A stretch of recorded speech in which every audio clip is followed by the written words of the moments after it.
So that's a big thing in Waldorf. Rhythm is a really big thing in Waldorf, especially for young children. If you have young children in your life, they thrive in a container that holds them. They thrive when they know, oh, now I'm waking up and I'm going to hear the morning song and story. Oh, now we're going to eat and we're going to say grace. Oh, then we're going to play and I'm going to go back to the little farm that I'm building with my imagination and my playthings. And they are happy and content. It's very different for a child whose rhythm is constantly being broken and changed. And they are really having to accommodate themselves to their parents' rhythm, or a rhythm, whatever it is, and going from one different thing to the next. It doesn't serve a young child to do that.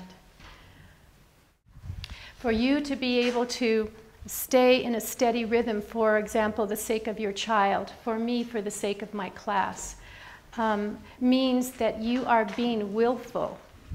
You're putting yourself to the task and seeing if you have the mettle to follow through. I can't emphasize how important that is.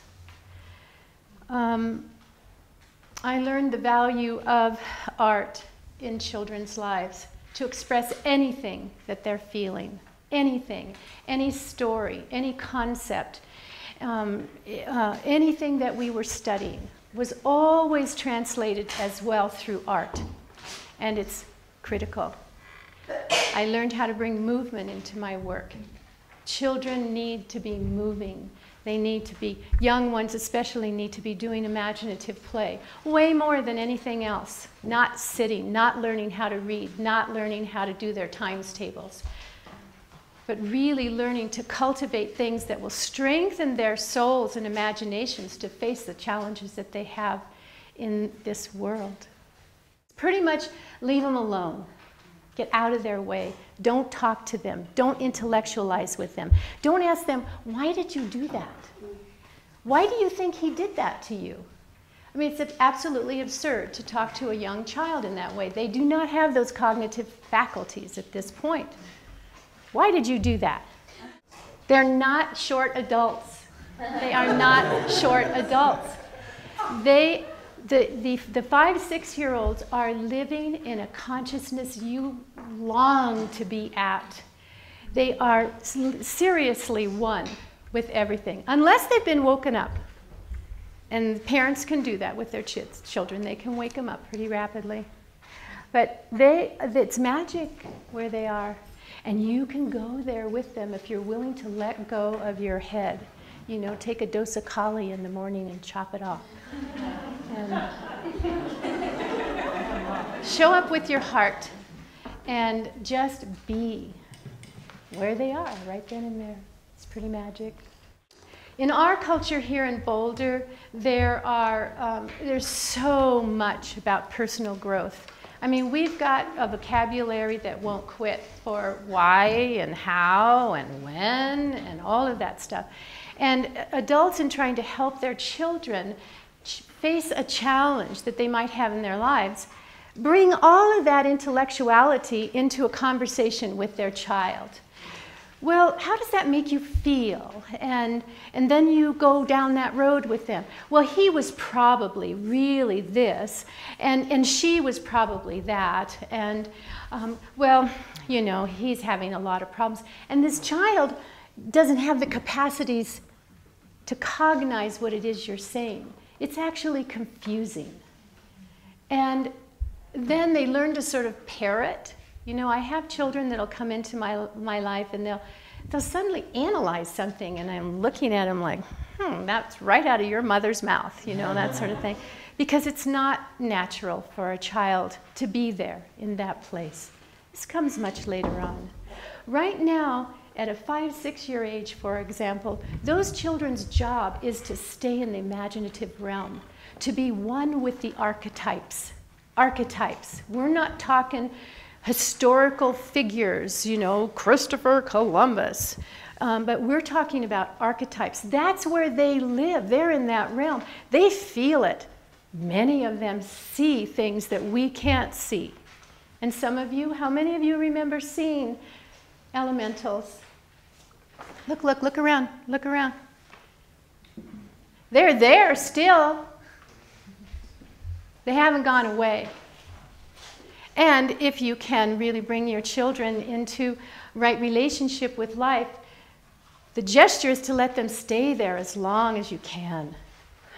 It's so short, maybe 9. I know some. I know a 14-year-old still there. You there? Yes. Very, very, very beautiful place to be. And our job is to let them stay there. How do we do that? Get rid of the media. No media. Get rid of the impact of our culture that is loud and brassy. All of this rock energy. Children are attracted to the strongest, most powerful energy. And so, if you bring in a real intense kind of music and lifestyle into their lives, their little imaginative fairy realm, which is so incredibly fragile, just like a new cotyledon, just like a new cotyledon that is just beginning to grow. And you bring in the intensity of this world that we live in, that's that. So your job is to somehow or another create a garden that your child can flourish in and feel protected and be able to unfold in the way that is appropriate for your child to unfold. So the wheel of the year is again back into this rhythm thing. Not only do children just need steady rhythm in their lives and the freedom from the onslaught of our culture, they also thrive in an awareness and a connection with the rhythm and cycles and the wheel of the year, connecting with Mother Nature. The biggest gift you can give to any child, but especially young children, is, guess what? Nature. Get them out in nature as much as you can. Don't bug them. Don't talk to them. Just let them be in nature. Let them create. Let them be with their friends in nature as much as you can. What I want to leave you with is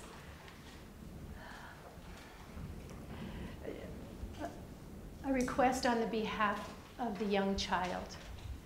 And that is to give them the freedom to be a young, innocent child that is still very connected to spirit and completely one with everything in their environment. They are like sponges. They are open. They are vulnerable. They are perfect. And if they have a little bit of a chance to really nurture all that is inside of them at that moment, it will really serve them as adults when they face the challenges of the world.